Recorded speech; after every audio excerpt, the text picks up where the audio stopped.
Olá, gente. A gente está aqui com o nosso Papo de Capivara, especial aqui com meu querido Francisco Ângelo Brinatti, famoso Chiquinho Brinatti. O Chiquinho fez Facom, foi da minha sala, inclusive, lá na Universidade Federal de Juiz de Fora. Ele começou a carreira dele como editor da TV Panorama, hoje Integração, né, sucursal da Globo aqui na cidade. Em seguida foi professor da Estácio de Sá, do curso de jornalismo, e em 2013 ele se torna professor da Universidade Federal de São João del Rei.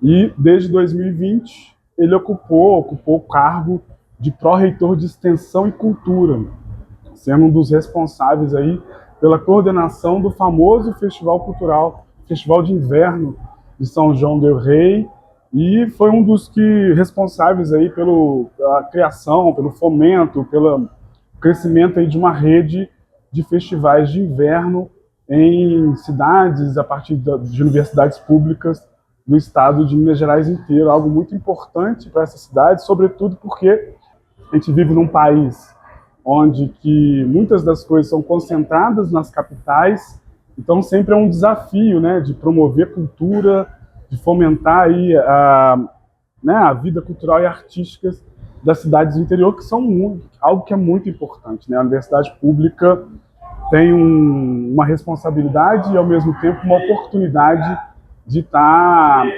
criando condições para a população, muitas vezes população que nunca teria acesso, não só enquanto público, mas também enquanto promotor, enquanto produtor, enquanto realizador de cultura. Então é isso. Chiquinho, eu queria que você falasse um pouco para a gente sobre essa sua passagem aí pela Reitoria de Extensão e Cultura em São João del Rei. Você deixou o cargo agora, domingo, dia 1º de março. Fala para a gente como é que foram esses 6 anos aí, dá um resumido para a gente como é que foi isso. Bom, João, primeiro dizer que maravilha estar contigo aqui, com o pessoal do Capivara, né? Tô achando maravilhoso isso. Sigo a página, eu acho incrível o perfil, enfim, que mostra que Juiz de Fora tem cultura, a região tem cultura, e você está trazendo isso para as pessoas, né, você e sua equipe, cada vez mais. Isso é algo maravilhoso. Prazer estar contigo aqui. Como você falou, a gente é amigo de longa data, mais de 20 anos, né? Então estamos em casa aqui, até tomando uma cerveja, enfim, para poder falar de um assunto tão importante que é a cultura regional, né?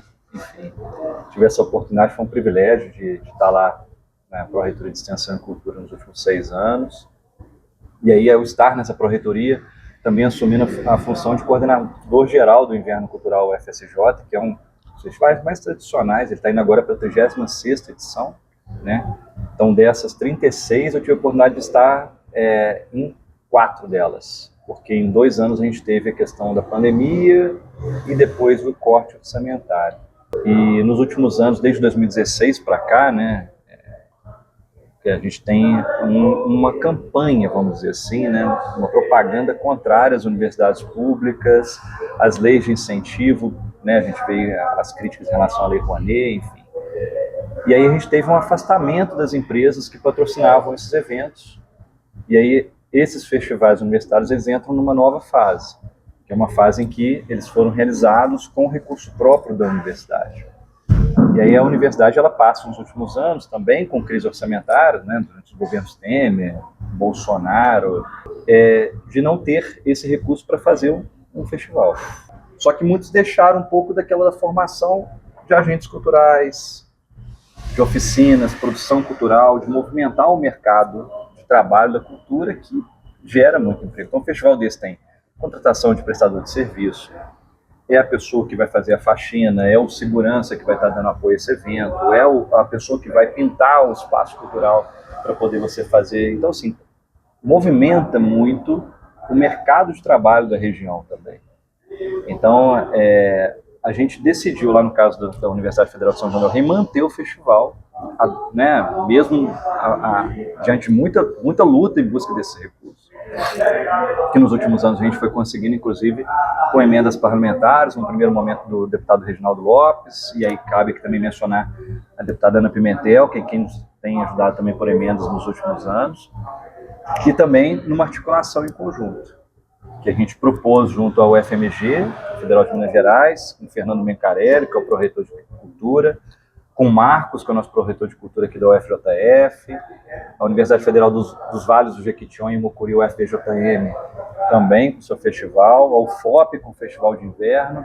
Então a gente criou um grupo uma rede de festivais universitários mineiros de inverno, para que a gente pudesse trabalhar em conjunto a busca de patrocínio, fomento e construção, até mesmo de uma programação que pudesse contemplar e manter viva aí essa ideia, porque esses festivais, na verdade, eles são uma expressão muito importante dos agentes culturais, dos artistas, do público dessas regiões. Então, se você apaga, né, você deixa que isso ceda a essa pressão, né, dessa propaganda contrária às universidades, à cultura, né, às leis de incentivo, a gente acaba perdendo esse papel que foi tão importante para a formação de público, de artista, enfim, desse mercado da cultura nos últimos anos. Chiquinho, eu lembro que você me falou sobre que me encantou também, sobre a questão da escolha dos temas, né? Queria que você falasse um pouco sobre por que o Inverno Cultural tem que ter um tema, o que esse tema ele acaba gerando em relação ao debate da cultura, ao debate das artes, a uma função mesmo social da própria cultura, né, de trazer temas e questões maiores para a própria comunidade, para as pessoas que fazem parte daquilo ali. Ô, João, eu acho assim que, na verdade, tudo na nossa vida é política, né, cara? Então, tudo precisa ser político, né? Tudo tem que estar na política. Quando a gente fala assim, sem partido, política zero, a gente acaba abrindo um espaço para algo que, na verdade, enfim, não funciona. Se mostrou até então que não funciona, né? Então, eu acho que esses festivais, eles também precisam chamar para as questões, que a cultura é isso, a cultura é política. Ela é a forma de expressão da política desses artistas e que faz a gente olhar a política de uma maneira que a gente não está enxergando se não for por meio da arte. Então, a gente fez, vou pegar aqui no recorte dos anos que eu participei como coordenador, o primeiro ano foi 2021, que foi o Hot Chuá, Alegria, Cura e Sabedoria. A gente ainda estava no formato online, e o Hot Chuá, para quem não conhece, ele é o palhaço sagrado da aldeia dos Craô, que é do norte do Tocantins, que é um indígena, que ele é o palhaço daquela aldeia. E aí a função do palhaço ali, para eles, é algo sagrado, que é aquele palhaço que ele vai... a função desse indígena é ele trazer alegria para quando um outro indígena chega na caça, não consegue atingir seus objetivos, está num dia triste, e ele vai e traz vida de novo para esse. E aí, naquele momento da pandemia, a gente entendeu que esse tema já estava até no período anterior, quando o professor Ivan era o coordenador do inverno, tinha votado nesse sentido, e aí a gente manteve, entendendo que naquele momento era fundamental trabalhar isso, alegria, cura e sabedoria, o respeito às origens, mas a cura também pela alegria, né, que a função do Hot Chuá é essa, é curar pela alegria. No ano seguinte, a gente fez Operários da Arte, que é de valorização das pessoas que trabalham com cultura. Muitos são invisibilizados, né, da questão do cara um cara que trabalha com iluminação, a pessoa que faz a limpeza, enfim. E no ano passado foi o Regenera, que era um convite a se repensar a nossa relação com o mundo, com a natureza, mas também com o outro. As questões sociais, a gente está vendo aí o mundo todo em guerra, né? Para a gente poder repensar mesmo essas relações. E aí, desse ano, uma proposta que a gente fez junto com esses outros festivais, que é uma homenagem ao Clube da Esquina, a gente pegar uma frase, e cada festival pegar uma frase do Milton, né, ou do Lô, enfim, das músicas do Clube da Esquina, e o tema do Inverno desse ano é Todo Dia é Dia de Viver. Para a gente poder trabalhar essa questão também da valorização da vida, né, numa rotina que a gente está tão exaustiva, né, a gente poder entender essa questão de saúde mental, de valorizar mais aqui, né, estarmos aqui, né, conversando, né, enfim, os amigos, você está vendo a gente aí, então é isso, valorizar esse dia a dia, valorizar essa vida, então todo dia é dia de viver. Eu queria saber um pouco sobre a relação do festival e a importância do festival para os moradores, para a comunidade, para as pessoas locais. Assim. Muitas pessoas hoje, adultos, né, que são produtores do trabalho de cultura, se formaram nas oficinas do Inverno Cultural. Ou têm essa memória da cidade, de ocupação dos espaços da cidade, que é uma coisa interessante que a cultura também promove, né? E aí você cria memórias com aquele lugar, você ressignifica esses lugares. Então a gente levou uma vez um espetáculo infantil para um lugar que aconteceu um assassinato num carnaval há 10 anos antes. E aí as pessoas ressignificaram aquele lugar, que é um lugar de morte, ele passa a ser um lugar de alegria, né? Então você resgata também lugares e pessoas.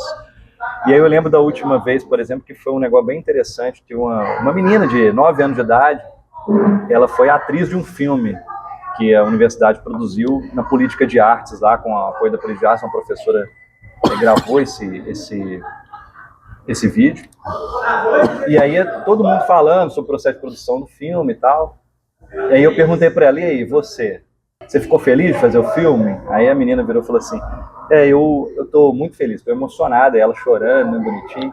Assim, tô emocionado porque a universidade me ajudou a realizar meu sonho. Sim. E aí eu acho que é isso, sabe? A gente tem se criado nos últimos anos um olhar sobre a universidade pública. Eu costumo dizer que a universidade, cara, é o lugar da gente realizar os sonhos.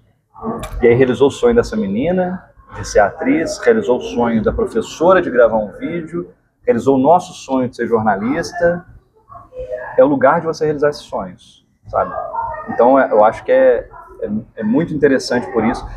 E aí as pessoas entendem essa importância. Tem muitos que vivem um saudosismo de um evento grandioso, em que você tinha muitos recursos, orçamento, patrocínios, que ele ainda não volta. Até por a gente existe no Brasil hoje uma bolha dos valores de contratação de grandes artistas do mainstream, né? Que são muito caros. Assim, um show, em média, aí, é de 500, 600 mil reais, que é o recurso que a gente não tem. E a questão toda é que eu também entendi isso. Todo artista ele é único. Então, às vezes, ele não pode ser não conhecido de um grande público. Quando a pessoa perguntava quem está na programação do Inverno Cultural, eu falava o João Paulo. Eu falei, não conheço. Mas a pessoa ia se emocionava porque é um artista único e talento. Então é isso, cara. Eu acho que a gente está num outro momento cultural do país em que as pessoas estão entendendo que a gente tem mais tecnologia, a gente tem mais divulgação, tem mais possibilidade de aproveitamento de espaços. Sim. Então a gente está revelando mais artistas. É pulverizado. Antigamente a gente ligava o rádio para ouvir aquele artista, só tinha ele. Sim. E era aquele só. Então se formava mais idolatria, se comprava disco de ouro, né? Você ganhava disco de ouro, disco de platina. Hoje em dia você pulveriza mais. Mas você tem um cardápio muito diversificado, muito interessante. E é o que eu costumo comentar contigo e assistir, né, nas suas postagens no Instagram, né, do Agenda Capivara.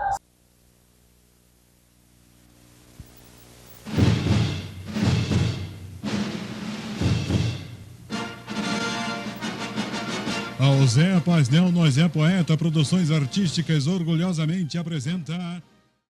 E aí, talvez na semana que surge o Agenda Capivara, ou pouquíssimos dias antes, assim, uma das coisas que me inspirou foi o Festival Primeiro Plano. E acho que está na 25ª edição, ou 24ª, ou é o 25º ano, com 20º, enfim, tem mais de... Ele surgiu em 2002. Então, tem mais de 20 edições. A gente era da mesma sala, chegou no segundo período, dividiu a sala para produção audiovisual, né? Não sei se lembra, produção alguma coisa. Produção cultural. Produção cultural. E aí a minha turma produziu lá um curta-metragem e o Chico e essa galera, Fernandão, saudoso Fernandão, Léo, Márcio, Renatinho, fizeram um vídeo que ganhou o primeiro festival, né? Ganhou o voto do público, Júri Popular, no primeiro festival, no primeiro plano, né? Mas, cara, que iniciativa massa para poder dar oportunidade e esperança para esse pessoal que queria fazer audiovisual. Porque eu lembro que na nossa época de faculdade, né, da faculdade de comunicação, a gente tinha muita gente que mexia com audiovisual e que foi usando o primeiro plano como uma forma, um primeiro plano mesmo. Literalmente, né? Que era uma forma de começar, e muita gente seguiu. Sim. E assim, a gente tinha essa oportunidade, tem hoje, legal, que surjam novos, festival de bandas novas, lembra? Aquelas histórias, Sim. todas essas iniciativas que dão oportunidade para essas pessoas chegarem, surgirem, participarem. A cidade, ela tem algo que quando você fala, eu converso muito com pessoas de fora, já dei palestras sobre cultura em outras cidades, quando a gente cita a Lei Murilo Mendes, é um negócio inacreditável. Sim. É um exemplo, né? É um exemplo. E aí, pegar ela e fazer ela em suas várias facetas agora, né, dividir e tal, também é maravilhoso. E aí você começa a ter também um índice de avaliação por IDH da comunidade, que você pode dar oportunidade para outras pessoas. Fantástico. Então, assim, que outros municípios mineiros ou do país tenham as suas leis, as suas leis Murilo Mendes, seus festivais de banda. Não, e é incrível, né? Porque se a gente for pensar que a Lei Murilo Mendes, o Bandas Novas e o Festival Primeiro Plano, eles estão, de alguma forma, intrinsecamente ligados. Numa geração ali dos anos 90, 2000. Principalmente, acho que a Lei Murilo Mendes foi muito importante, porque provavelmente a Lei Murilo Mendes segurou a onda nesses anos, e por um outro fator que é muito importante. São coisas que acontecem há mais de 20 anos, seguidamente, em nossa cidade. Ao longo desses 31 anos, o Tesouro Municipal fomentou a cultura local por meio da Lei Murilo Mendes, com aproximadamente 25 milhões de reais. O que você vê neste momento, do momento daqui para frente? Qual é o futuro que você enxerga para a cultura em Juiz de Fora? O que você tem visto? Uma mudança nesse olhar da valorização do regional, do local, das inserções locais. Então, assim, toda semana você tem uma roda de samba de tal pessoa, você vai para uma apresentação de piano do fulano, você vai no espetáculo das crianças da escola, que isso sempre teve, mas eu acho que agora se tem essa retomada, que a pandemia isolou todo mundo, né? Todo mundo precisou naquele momento, para se preservar, ter esse isolamento. Mas eu acho que muito você falou do futuro, ele passa das decisões políticas de um país, entendeu? De um país, de uma cidade, porque a cultura, ela é política pública. Se eu persigo, se eu critico, se eu não valorizo, se eu faço propaganda contra, uma hora isso vai colar. O que aconteceu com as universidades públicas? A nossa geração era um sonho entrar. Hoje, os jovens já não entendem. Se você mantém uma campanha contra a cultura, contra as leis de incentivo, contra o fomento, você desvalorizando a importância da cultura na nossa vida, isso uma hora pega. Se optarmos por governantes, administradores que são contrários à cultura, não vejo muita saída a não ser a cultura como resistência, como foram em períodos de perseguição, ditadura militar, governo Bolsonaro, enfim. Então é um outro tipo de se fazer. A gente vive uma sociedade no pós-pandemia que você falou, de um problema seríssimo de saúde mental, de reclusão, sabe, de depressão pesada. E o que nos tira disso, cara, além da mobilização de viver em comunidade, é a cultura. É a cultura que vai tirar a gente desse momento. Então, uma cura, né? Uma cura. Eu falei lá do festival que era alegria, cura e sabedoria. A gente tem que se curar pela cultura, pela mobilização, por viver em comunidade. Ninguém vai fazer nada sozinho, sabe? Ninguém vai resolver nada. E aí é uma coisa que a gente tem que falar, que a gente não falou ainda, mas que é importante, foi essa história toda que em Juiz de Fora passou nos últimos dias, das chuvas, que é um negocinho que destroça todos nós, principalmente quem sofreu na pele mesmo, isso, perdeu parentes, casa, enfim. Então toda a solidariedade para esse pessoal, que é o nosso pessoal, mas uma coisa que eu não estou morando em Juiz de Fora mais, mas eu vim aqui, estou aqui essa semana, e o que me deixou muito emocionado foi que todas as pessoas que eu conheço, todas elas estão fazendo alguma coisa. trabalhando em comunidade. Seja um cara que está lá puxando a enxada do barro, que seja a pessoa que está separando o mantimento, que uma pessoa que está fazendo uma oficina para as crianças que estão lá desabrigadas. Então, todo mundo está fazendo alguma coisa. Então, esse senso de comunidade que Juiz de Fora tem, sabe? A gente se conhecer, se encontrar na rua, se olhar e falar, pô, cara, conheço esse cara, conheço essa menina. Isso é fundamental. A cultura vai nos ajudar a sair desse quadro de depressão coletivo que a gente tem vivido, que as pessoas estão muito tristes, muito para baixo, ao se comparar com a vida do outro. Na verdade, a gente tem que estar com a vida do outro, a gente tem que ver em comunidade, não se comparar. Eu não vou me comparar em você, mas eu vou estar com você. Então, acho que isso é um caminho, sabe?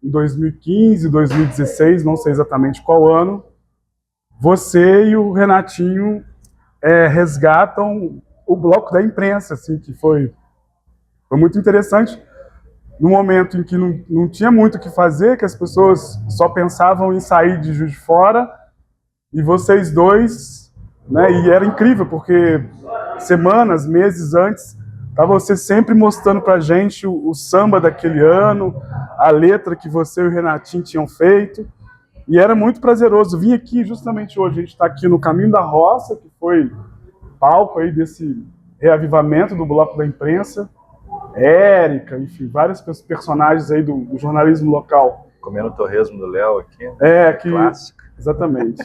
Né, vocês conseguiram, de alguma forma, resgatar algo que é tão importante, que é a alegria, né? A alegria do carnaval, a alegria de a gente estar...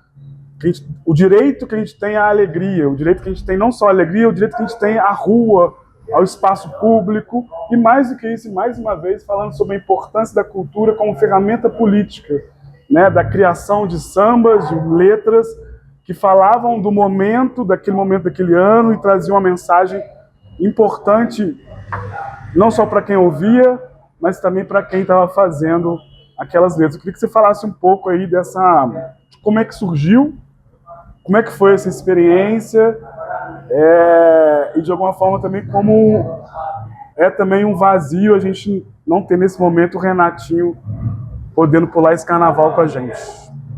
Cara, primeiro eu acho assim, né?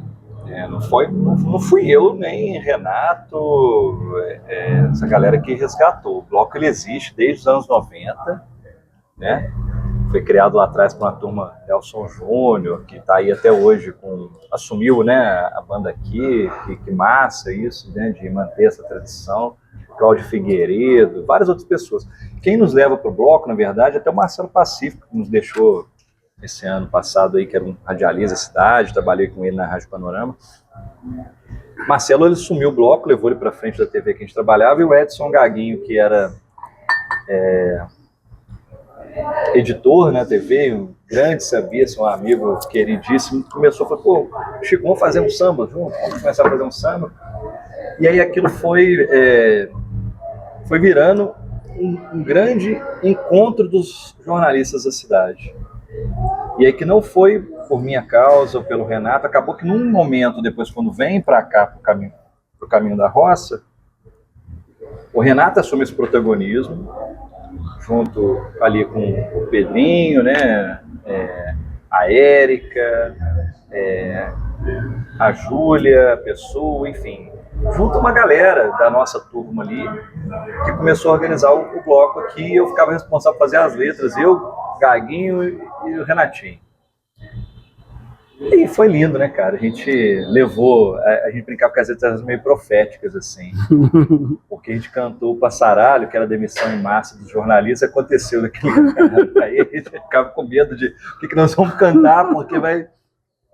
Né? Então, assim, foi lindo, assim, foi um movimento muito legal. Aí na pandemia, obviamente, a gente teve que parar, depois da pandemia teve ainda mais um bloco, a gente chegou a fazer um samba, né, também, e aí foi reunindo uma galera que também não era só do jornalismo, então a rua ficava cheia, era um movimento de alegria, de deboche, né? Era muito sarcástico, assim, dessa questão da política e do jornalismo, as redações. E aí, com a saída de cena do Renato, a gente também tem esse entendimento de um grupo, de dar aquela parada, né? Então, eu acho que em algum momento vai voltar, até porque isso é geracional. Começa lá atrás, nos anos 90, passa pela nossa geração, e eu acho que agora vai chegar uma nova turma aí que vai fazer também, vai manter esse legado de alegria, de deboche. Porque, né, cara, o Renato ele, né, sai de cena em 2023, mas ele deixa um legado maravilhoso de alegria, de boemia, de jornalismo. Vamos falar também sobre o estádio Salles de Oliveira, que pode ser tombado, isso porque uma comissão que preserva o patrimônio histórico e cultural da cidade avalia esta possibilidade já nesta segunda-feira. Pô, meu irmão fez tudo junto nessa vida aí, estudamos junto, era da nossa sala também, então assim, é um cara maravilhoso que tá na gente, né, cara, tá em tudo que a gente faz aqui, a gente lembra dele, né? Sim. E ele foi um grande líder nesse sentido, porque ele tinha um jeito dele de conversar, de levar as pessoas na maciota ali, e organizar, e querendo ou não, aquilo ele reunia, ele mobilizava, e na hora que a gente olhava assim, tinha um bloco que estourando o número de pessoas que a gente imaginava que teria ali.